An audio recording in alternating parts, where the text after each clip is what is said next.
Hello friends, welcome to our classes. मैं Bhupendra Pandey. Gas में जैसा कि आप लोग को मशीन डिजाइन के फर्स्ट वाले चैप्टर यानी कह सकते हैं जो इंट्रोडक्शन है, आप लोग को आज मैं इसके बारे में बात करनी होती है। यहाँ पे आप लोगों को कल मैं यानी कह सकते हैं सिलेबस के बारे में डिस्कशन किया था। वहाँ पे कौन कौन से टॉपिक आप लोग को पढ़ना था, ठीक। तो वहाँ पे अगर आप सिलेबस नहीं देखे हैं तो डिस्क्रिप्शन में मैंने उसकी लिंक दे दी है, वहाँ पे आप जाके देख सकते हैं। वहीं पे मैं बात करूँ कि यहाँ पे फर्स्ट चैप्टर है आपका इंट्रोडक्शन। यानी इंट्रोडक्शन में आपको क्या पढ़ना है, ठीक। तो एक प्रकार से हम कह सकते हैं जो डिजाइन हो गई, डिजाइन कितने प्रकार के होते हैं, ठीक, इसके उद्देश्य क्या होता है, इन सभी चीज़ों के बारे में आप लोग को यहाँ पे फर्स्ट वाले चैप्टर में देखने को मिलेगा। सबसे मेन इंपॉर्टेंट है, यानी कह सकते हैं जहाँ पे देख पा रहे हैं यहाँ पे अध्याय 1 है, ठीक। और नाम क्या है इसका, इंट्रोडक्शन। यानी हम कह सकते हैं जो इंट्रोडक्शन है, ठीक, इंट्रोडक्शन में आपको क्या पढ़ना है, आप लोग को डिजाइन किसी भी, अगर किसी भी पदार्थ या फिर किसी भी फैक्ट्री या फिर किसी भी प्रोडक्ट का अगर हम किसी भी चीज़ का डिजाइन बना रहे हैं तो किन किन कारणों से डिपेंड करता है, यानी कह सकते हैं वो किस प्रकार से बनाया जा रहा है, ठीक। इन सभी चीज़ों को एक प्रकार से जो भी प्रोडक्ट बनाया गया उनको सभी चीज़ों का ज्ञान होना चाहिए, ठीक। तो यहाँ पे हम देखेंगे, जैसा कि आप लोग को यहाँ पे हम डिफिनीशन के माध्यम से समझाएंगे। तो डिफिनीशन हमारा क्या कहता है यहाँ पे, तो यहाँ पे डिफिनीशन अभिकल्पन या डिजाइन का अर्थ है मानवीय आवश्यकताओं को संतुष्ट करने के लिए एक नीति का निर्माण करना। यानी हम कह सकते हैं जो अभिकल्पन यानी डिजाइन का अर्थ यह है कि एक प्रकार से हम कह सकते हैं किसी भी मनुष्य की एक प्रकार से एक की आवश्यकताओं को, यानी हम कह सकते हैं किन्हीं भी मनुष्य की इस आवश्यकताओं को संतुष्ट करना ही, यानी एक नीति का निर्माण करना ही क्या कहलाता है, अभिकल्पन कहलाता है। यहाँ पे हम कह सकते हैं आगे देखेंगे तो अभिकल्पन का कार्य मुख्य रूप से इंजीनियरिंग द्वारा किए गए विभिन्न उत्पादों के निर्माण तथा कार्यों की मनुष्य की आवश्यकताओं के अनुरूप बनाना है। यानी हम कह सकते हैं अभिकल्पन का अर्थ एक प्रकार से ये हो गया कि किन्हीं भी मनुष्यों को एक प्रकार से संतुष्टि को, यानी कह सकते हैं संतुष्टि, आवश्यकताओं को संतुष्ट करना ही क्या कहलाता है, अभिकल्पन कहलाता है। अब जब किसी भी मनुष्य की एक प्रकार से इच्छा होगी किसी भी प्रोडक्ट के लेने या फिर लेने की, तो वो किनके माध्यम से बनाया जाएगा, तो एक डिजाइन के माध्यम से बनाया जाएगा, ठीक। उसका सबसे मोस्ट इंपॉर्टेंट होता है किस प्रकार से डिजाइन है, किस प्रकार से वो आकर्षक लगता है, ठीक। इन सभी चीज़ों के बारे में आप लोग को किसी भी प्रोडक्ट की या फिर किसी भी मशीन की डिजाइन करने से पहले आप लोग को ये सब सारी चीज़ें ज़रूरी होना चाहिए। वहीं पे हम बात करें, यहाँ पे आप लोग को डिजाइन एकदम इजी ढंग से समझ में आएगा। तो वहीं पे बात करें मशीन अभिकल्पन, यानी हम कह सकते हैं मशीन अभिकल्पन जो मशीनों द्वारा, यानी कह सकते हैं उन सभी चीज़ों को, मशीनों को, यानी मनुष्यों की आवश्यकताओं, संतुष्टि की आवश्यकताओं को पूरी करना ही क्या कहलाता है, डिजाइन कहलाता है। और मशीन के क्षेत्र में ही क्या कहलाता है, नई डिजाइनों को आवश्यकताओं के रूप में उत्पादन करना ही क्या कहलाता है, मशीन डिजाइन कहलाता है। यहाँ पे हम डिफिनीशन के माध्यम से देखेंगे तो डिफिनीशन हमारा क्या कहलाता है, वर्तमान में उत्पाद विचारों तथा नए विचार अपने मस्तिष्क में उत्पन्न करके तथा उसका ड्राइंग द्वारा विभिन्न संभव आकृति बनाकर अध्ययन करना तथा उसका निर्माण करना जिससे कि वह वांछित क्रिया कर सके और मनो की आवश्यकताओं को पूरी कर सके, यानी कह सकते हैं पूरा कर सके, वो क्या कहलाता है, मशीन डिजाइन कहलाता है। यानी हम कह सकते हैं जो तरह तरह की वर्तमान में तरह तरह की मशीनें यूज़ की जा रही हैं, ठीक, किसी प्रकार के, ठीक।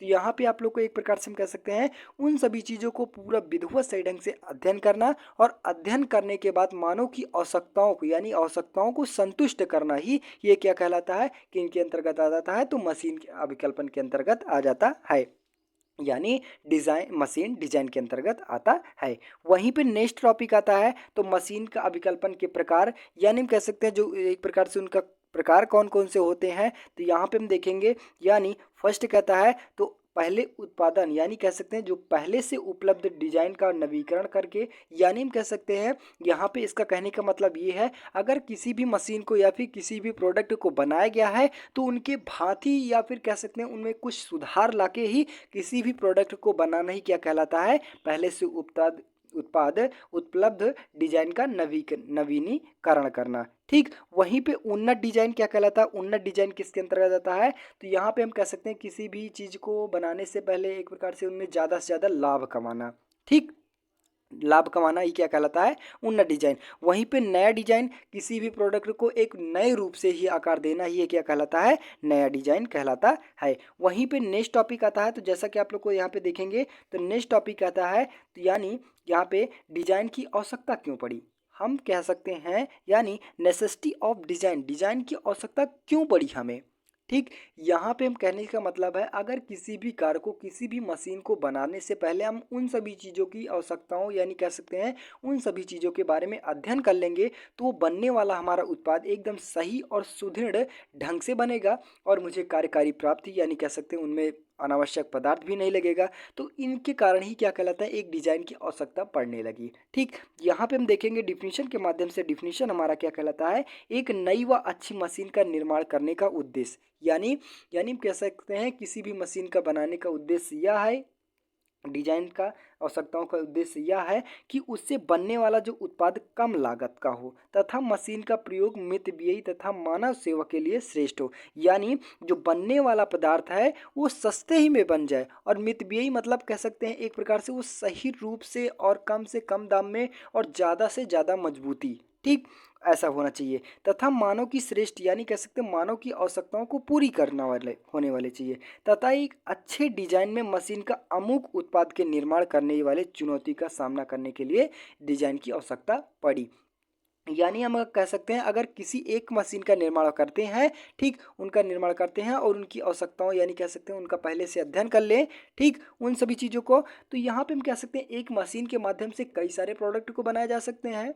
अगर वहीं पे हम किसी भी चीज़ का मशीन का अध्ययन नहीं रूप से बनेगा यानी नहीं कर किया जाएगा तो उन सभी चीज़ों को एक प्रकार से हम सही रूप से अच्छा ना डिजाइन दे पाएंगे और ना उसमें ज़्यादा से ज़्यादा प्रोडक्ट का निर्माण कर सकते हैं। तो इसीलिए हम कह सकते हैं एक डिजाइन की आवश्यकता पड़ी। आई होप कि यहाँ पे आप लोग को अगर एग्जाम में आ जाता है डिजाइन की आवश्यकता क्यों पड़ी तो आप लिख सकते हैं पूरा विधिवत ढंग से।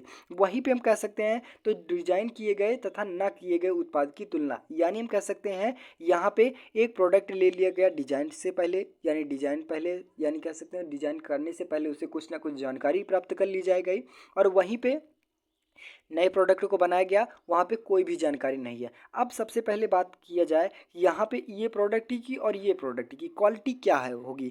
यहाँ पे इसका मतलब क्या है, अगर इनके बारे में सही रूप से अध्ययन कर दे किए रहेंगे तो उसमें क्या रहेगा, ये भरोसेमंद होगा। वहीं पे ये भरोसेमंद नहीं होगा क्योंकि कब टूट जाए, और ये सस्ता हो जाएगा क्योंकि अनावश्यक पदार्थ इसमें नहीं लगेंगे। और वहीं पे अगर ये प्रोडक्ट को बनाया जा रहा है कहीं भी फॉल्ट हो गया यानी कहीं भी खराबी उत्पन्न हो गई तो उसमें जो पदार्थ लगेंगे वो वेस्ट हो जाएगा ना। तो इनके कारण यानी कह सकते हैं डिजाइन किए गए और तथा ना डिजाइन किए गए वाले तुलना यानी किस प्रकार से है, यहाँ पे हम डिफिनीशन के माध्यम से देखेंगे।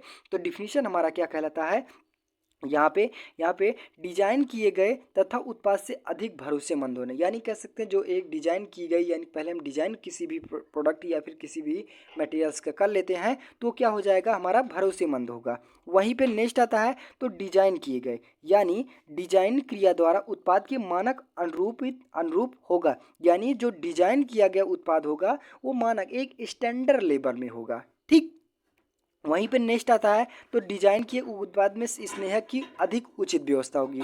अगर हम किसी भी प्रोडक्ट को बनाए यानी किसी भी मशीनरी को निर्माण कर रहे हैं तो उसमें कुछ ना कुछ गैपिंग के माध्यम से बनाएंगे। अगर कहीं भी एक प्रकार से उसमें घर्षण वगैरह हो गया है तो उन्हें स्नेह के माध्यम से उन्हें संतुष्ट रूप से यानी कह सकते हैं सही कर सकते हैं। इन सभी चीज़ों को सही करने के लिए हम कह सकते हैं उसमें जो डिजाइन की यानी उचित व्यवस्था होनी चाहिए। ठीक, वहीं पर नेक्स्ट आता है तो डिजाइन किए गए उत्पाद में सुरक्षा की का भी ध्यान रखना चाहिए। अगर किसी भी मशीन का डिजाइन पहले से किया गया है तो उसमें सुरक्षा भी हम एक प्रकार से हम कह सकते हैं सुरक्षित रूप से भी यानी उन युगों का निर्माण करते हैं।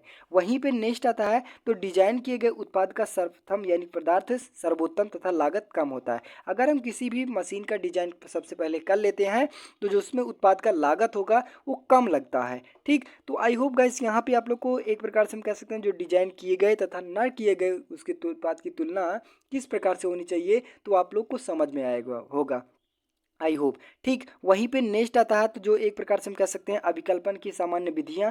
अभिकल्पन की सामान्य विधियां कौन कौन सी होती हैं, तो सर्वप्रथम डिजाइन किए गए मशीन की अंगों की यानी कह सकते हैं जो डिजाइन किया गया है। सबसे पहले हम कह सकते हैं किसी भी प्रोडक्ट को बनाना है तो जो एक प्रकार से डिजाइन की गई है उन्हें सभी अंगों को पूरा पूरा विधिवत से ढंग से एक प्रकार से अध्ययन करते हैं।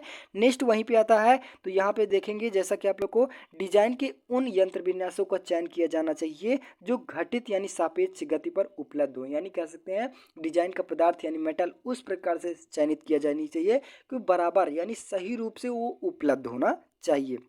वहीं पे नेक्स्ट आता है तो मशीन के प्रत्येक अंग पर लगने वाले बलों का मान ज्ञात करना चाहिए। लगने वाले बलों का मान ज्ञात करना चाहिए। जो मशीन पे एक प्रकार से जो फोर्स लग रहे हैं उन सभी चीज़ों को यानी कह सकते हैं उनमें एक प्रकार से सभी चीज़ों को यानी बल को ज्ञात करने के लिए अनुरूप होना चाहिए। वहीं पे नेक्स्ट आता है तो मशीन के विभिन्न अवयवों के लिए सर्वोत्तम तथा चट्टान यानी चयन किया जाने यानी कह सकते हैं चयन किया जाना चाहिए। यानी हम कह सकते हैं किसी भी मशीन का निर्माण कर रहे हैं तो उसमें जो पदार्थ लग रहे हैं वो सही रूप से यानी कह सकते हैं जो अवयव लग रहे हैं वो सर्वोत्तम एकदम शुद्ध होना चाहिए पदार्थ। वहीं पे नेक्स्ट आता है तो अंगों को निर्मित किए जाने वाले प्रक्रम पर विचार करना चाहिए। जो पार्ट बनाए जा रहे हैं उन्हें सही रूप से अध्ययन करने चाहिए। ठीक, ये सब क्या होता है एक अच्छे डिजाइनर की यानी कह सकते हैं यानी हम कह सकते हैं जो अभिकल्पन की सामान्य विधियाँ होती है। वहीं पे नेक्स्ट आता है जैसा कि आप लोग को देख पा रहे हैं अंगों की सभी मापें दिखाते हुए उसे ड्राइंग के बनाते चाहिए। यानी कह सकते हैं जो किसी पार्ट बनाया गया तो जिसमें जितने भी मापे हों एक ड्राइंग के माध्यम से उन्हें सुनिश्चित रूप से एक प्रकार से हम कह सकते हैं वो एक ड्राइंग के माध्यम से दर्शा भी देना चाहिए। वहीं पे नेक्स्ट आता है तो अंत में मशीन का स्थापन क्रिया रख रखाव स्नेह द्वारा अंतर सावधानी के उपयोगों का भी वर्णन करना चाहिए। अगर किसी मशीन का निर्माण कर रहे हैं तो उनमें जो भी पार्ट यानी कह सकते हैं एक विधिवत गैपिंग के माध्यम से अनेक पार्टों को लगाया जाए क्योंकि आवश्यकता पड़ने पर उन्हें स्नेह की देने की व्यवस्था होनी चाहिए। आई होप गाइस यहाँ पे आप लोग को यानी हम कह सकते हैं जो एक प्रकार से अभिकल्पन की सामान्य विधियाँ हैं पूरा ईदवत से ढंग से यानी विधिवत से ढंग से समझ में होगा। नेक्स्ट वहीं आता है तो एक अच्छे डिजाइनर के आवश्यक गुण यानी कह सकते हैं जो characteristic of a good designer.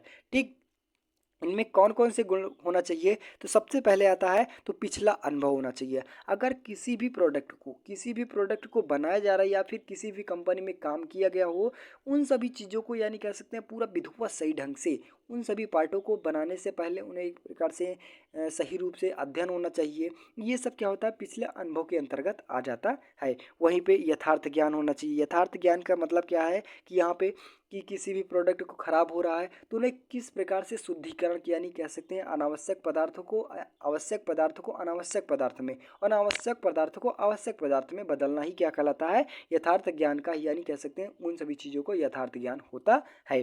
किसी भी पदार्थ को खराब हो रहा है तो उन्हें कितने से जल्दी से उन्हें सेल कर दिया जाए। ठीक, ये सब क्या होता है इन सभी चीज़ों के बारे में यानी कह सकते हैं जो डिजाइनर होने चाहिए इन सभी चीज़ों का ज्ञान होना चाहिए। वहीं पे डिजाइनर यानी डिजाइन इंजीनियरिंग की योग्यता होनी चाहिए। डिजाइनर इंजीनियरिंग की योग्यता यानी कह सकते हैं किसी भी पार्ट को बनाया जाए उनमें कार्यविधि तथा निकाय यानी ऐसा कह सकते यानी वैज्ञानिक सिद्धांतों के आधार पर यानी कह सकते हैं उनका निर्माण होना चाहिए। ये सब क्या होता है एक डिजाइनर यानी इंजीनियरिंग की योग्यता होनी चाहिए यानी योग्यता होती है। वहीं पे नेक्स्ट आता है तो इंजीनियरिंग का ज्ञान यानी कह सकते हैं इंजीनियरिंग का ज्ञान किसके अंतर्गत आता है तो यांत्रिक सामर्थ्य शुद्ध स्थितिकी इन सभी चीज़ों को देखते ही यानी कह सकते हैं देख कर ही किसी भी मशीन या फिर किसी प्रोडक्ट का निर्माण करना चाहिए। यानी इन सभी चीज़ों को एक डिजाइनर जो भी डिजाइनर बना रहा है ये सब क्या होते हैं आवश्यक गुण होते हैं डिजाइनर के अंतर्गत। सुधारवादी अगर किसी भी प्रोडक्ट खराब हो गया यानी खराब हो गया तो उन्हें जल्द से जल्द ही यानी कह सकते हैं उन्हें समस्याओं को दूर करना ठीक किया क्या कहलाता है सुधारवादी के अंतर्गत। निर्णायक अगर किसी भी प्रोडक्ट को खराब हो गया या फिर किसी भी दुर्घटना हो गई ठीक उन सभी चीज़ों को निर्णय लेना ही क्या कहलाता है निर्णायक कहलाता है। और संप्रेषण योग्यता का मतलब क्या है कि अगर किसी भी प्रकार से यानी कह सकते हैं अपनी बातों को लिखित रूप से किसी भी प्रोडक्ट को बनाया जा रहा है तो उन्हें अगर किसी के सामने समझाने पड़ जाए तो क्या होता है उन्हें सही रूप से यानी कह सकते हैं सही रूप से उन्हें समझाए यानी ग्राफ के माध्यम से समझाना ही क्या कहलाता है संप्रेषण योग्यता होना चाहिए। कल्पनाशीलता होना चाहिए। निर्माण विधियों का ज्ञान होना चाहिए। ठीक, तो आई होप गाइस यहाँ पे आप लोग को एक अच्छे डिजाइनर के आवश्यक गुण पूरा विधिवत से ढंग से समझ में होगा। और यहाँ पे जो सामान्य विधियाँ हैं यानी कह सकते हैं अभिकल्पन की सामान्य विधियाँ हैं ठीक। वहीं पे नेक्स्ट आता है तो उत्पादन किए गए तथा न उत्पाद किए गए यानी उत्पादों की तुलना है ठीक। वहीं पे डिजाइन की आवश्यकता क्या है डिजाइनर क्या होता है ठीक। इन सभी चीज़ों को वेरी मोस्ट इंपॉर्टेंट टॉपिक है एग्जाम के बेस पे और एकदम ईजी ढंग से समझ में आया होगा ठीक। तो आई होप गैस यहाँ पे अगर आप लोग को वीडियो अच्छी लगी हो चैनल पे नए हो चैनल को ज़्यादा से ज़्यादा शेयर करने की कोशिश कीजिए क्योंकि ज़्यादा से ज़्यादा स्टूडेंट इस वीडियो का लाभ उठा सके। यहाँ पे आप लोग को मैं एक चीज़ और बता दूँ जो मैकेनिकल फिफ्थ सेमेस्टर की क्लासेस यानी जितने भी सब्जेक्ट हैं सभी को प्रॉपर यानी कह सकते हैं शेड्यूल भी बना दिया गया है। डिस्क्रिप्शन मैंने उसकी भी लिंक दे दी है वहाँ पे आप जाकर देख सकते हैं कौन सा सब्जेक्ट किस दिन चलना है और कितने टाइम पे मिलेगा वो लेक्चर्स। ठीक, तो बस गैस आज के लिए इतना। अगर वीडियो अच्छी लगी हो, चैनल पे नए हो, चैनल को ज़्यादा से ज़्यादा शेयर करने की कोशिश कीजिए। मिलते हैं नेक्स्ट वीडियो में, तब तक के लिए जय हिंद।